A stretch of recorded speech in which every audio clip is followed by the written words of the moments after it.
Dito nga binabaybay ko yung Katipunan. Bali itong lugar na 'to tapat na 'to ng Maynilad. Sa pag dinire-diretso mo 'to dadaanan mo yung Matandang Balara at 'pag tumawid ka ng flyover madadaanan mo yung Luzon Avenue going to Congressional. So sa mga oras na 'to smooth naman na ang biyahe ko. Kung mapapansin nyo, halos hindi naman siya ganun ka-traffic. Although may mga kasabay kaming mga truck.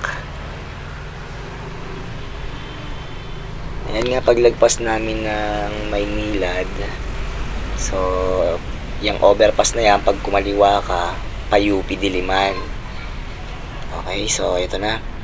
Meron kasi hindi mangyayaring wala naman na aksidente.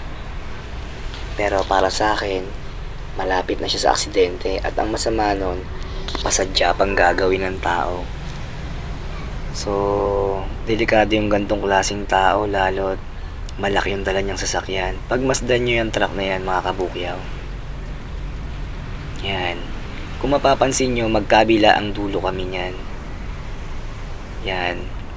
So, parating na kami dyan ng stoplight ng Balara. Huling-huling stoplight dyan pag galing kang Katipunan. So, wala namang stop, nakago naman lahat. And then, kumabig siya papuntang kanan, papunta sa akin. At dyan, naumpisahan na niyang gawin yung hindi niya dapat ginagawa sa daan. Hindi ko alam kung bakit napakaluwag sa kabila isinadya niya akong ganyan-ganyanin. At ang masama pa niyan, nagtatawanan pa sila. Habang ine-edit ko tong video na to, hindi ko alam kung talaga nakuha ng lente yung plaka niya. Pero haba kasi nag-e-export ka, mas lumilinaw pa. So, try natin kapag na-upload na at sabay-sabay natin tingnan kung ano yung number ng plaka niya. Although parang paningin ko talaga medyo malabo na yung number ng plaka niya. At kung sabay-sabay natin makita yung plaka niya pagkatapos ko may upload na to, sabihan nyo naman ako kung paano ireklamo yung gantong klaseng tao para maturuan natin ang leksyon at hindi na niya gawin sa mga ibang tao pa. Sobrang delikado lalo't may mga pamilyadong taong sila lang ang inaasahan ng pamilya nila.